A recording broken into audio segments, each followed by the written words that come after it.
की जय। श्री गोस्वामी की जय। गुरु परंपरा की जय। श्री गोपाल की जय। मम ज्ञानतिमिरान्धस्य ज्ञानाञ्जनशलाकया चक्षुरुन्मिलितं येन तस्मै श्रीगुरवे नमः।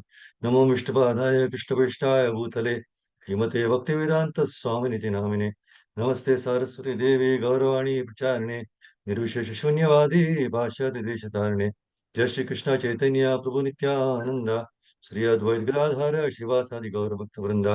हरे कृष्णा कृष्ण कृष्ण हरे हरे, हरे Ram Ram Ram Hare Hare.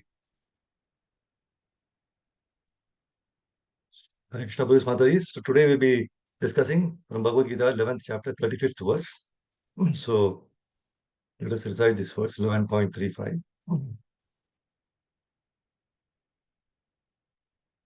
Sanjay Vacha Eta Shrutva Vachanam Keshavasya Kritanjarirvepamana Kiriti Namaskritva Bhuyaivaha Krishnam Sagadgadam Bhita Bhita Pranamya.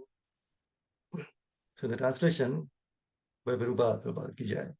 Sanjaya said to Dhritarashtra, O king, after hearing these words from the Supreme Personality of Godhead, the trembling Arjuna offered obeisances with folded hands again and again. He fearfully spoke to Lord Krishna in a faltering voice as follows.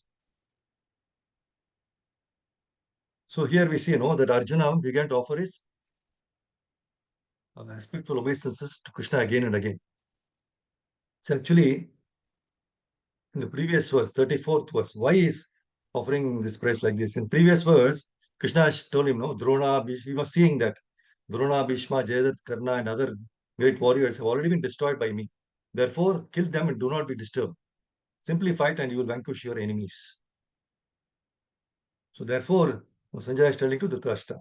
After hearing these words, he was trembling, Arjuna was trembling, and offered obeisances with folded hands again and again. And he fearfully spoke to Lord Krishna in a faltering voice. What is this faltering voice? Let us just see. That's the dictionary meaning. Faltering voice falters means if your voice falters means you're unable to speak normally because you're unsure about what to say or because you're feeling some strong emotions. So in the nectar of devotion, it says, Prabhupada says, when Krishna was going to Mathura on the chariot driven by Akrura, Yashoda and all the gopis came and tried to forbid him to pass and to block his way because he was going from Vrindavan to Mathura. So at that time, Radharani was so perturbed that in a faltering voice, she requested Mother Yashoda to please stop Akrura. So faltering of the voice resulting from wonder was exhibited by Brahma. This faltering of voice is in different ways, right? So the first one was a little bit perturbed. Whereas in wonder, it is said in Bhagavatam, 10th canto, 13th chapter, verse number 64, that after bowing down before Lord Krishna, when Brahma began to rise, he prayed to the Lord in a faltering voice. In the 10th canto, 29th chapter, verse number 30, another example of faltering voice was exhibited by the gopis when they came to Krishna, desiring to dance with him. And Krishna asked them to go back to their husbands and homes. So the gopis apparently became very angry and began to talk to Krishna with a faltering voice. So this is in anger. And in the same 10th canto, 39th chapter, verse number 56 and 57, the faltering voice due to jubilation was exhibited by Akrura when he was shown all of the Vaikuntha planets resting within the river Yamuna. So when Akrura understood that Krishna was the Supreme Personality of Godhead, he bowed his head to Krishna's lotus feet and with folded hands began to pray in a faltering voice. So these are all examples of faltering of the voice caused by fearfulness.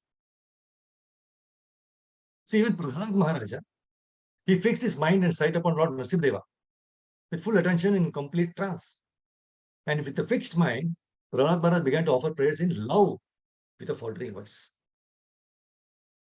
So in a faltering voice due to ecstasy, that is given by the Prachetas in 4th canto, 30th chapter, 21st verse, they began to offer prayers to the Lord. See, they were purified by the presence of the Lord. was before them face to face. See, in the purport, Prabhupada says, the Lord is herein described as Purushartha Bhajanam. That is the best or the ultimate goal of life. See, whatever success we want in life can be attained by the mercy of the Lord.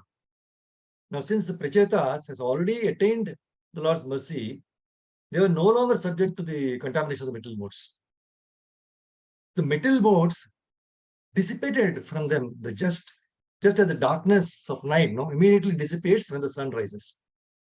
So because the Lord appeared before them, naturally all the contaminations of the material qualities, rajas and tamas, completely disappeared. So similarly, when an unalloyed devotee chants the Hare Krishna Mahamantra, Hare Krishna, Krishna Krishna, Hare Hare, Hare Ram, Ram Ram, Hare Hare, he is also purified of all material contamination because the name of the Lord and the Lord are identical. As it is stated in Bhagavad 1:2:17, Shranmatam Swashkatha Krishna Punya Shravana Kirtana Hridyantasto Hyabhadrani Vidhunoti Suhritsatam. Sri Krishna, the Supreme Personality of Godhead, who is the Paramatma, super soul, in everyone's heart, and the benefactor of the truthful devotee. He cleanses the desire for material enjoyment from the heart of the devotee, who has developed the urge to hear his messages, which are in themselves virtuous when properly heard and chanted. So the holy name of the Lord is the Lord himself. If one chants and hears, he becomes purified. Gradually, all material contamination disappears. So the Prachetas were already purified due to the presence, Lord's presence before them. And they could therefore offer the prayers with folded hands.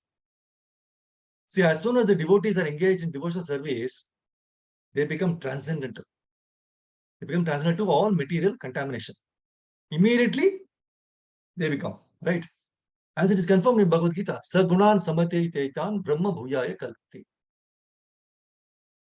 Sometimes the devotees are dissatisfied, because they are not able to see the Lord personally. But when the Prachetas saw the Lord personally present, their unhappiness just vanished. So in this purport of the 11.35, again, the last line, Prabhupada says, then Arjuna, after seeing that, he began to pray, not as a friend, but as a devotee in wonder. What is this wonder?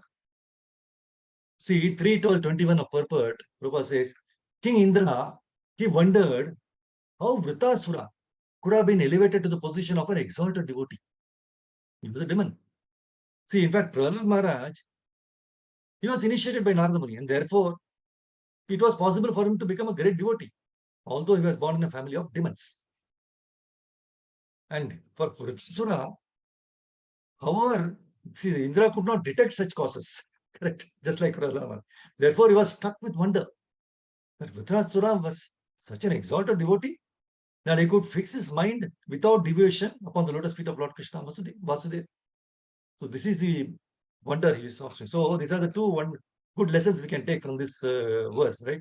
One is how the devotees pray to the Lord in faltering voice in different moods, and then how in great wonder they look at the Lord.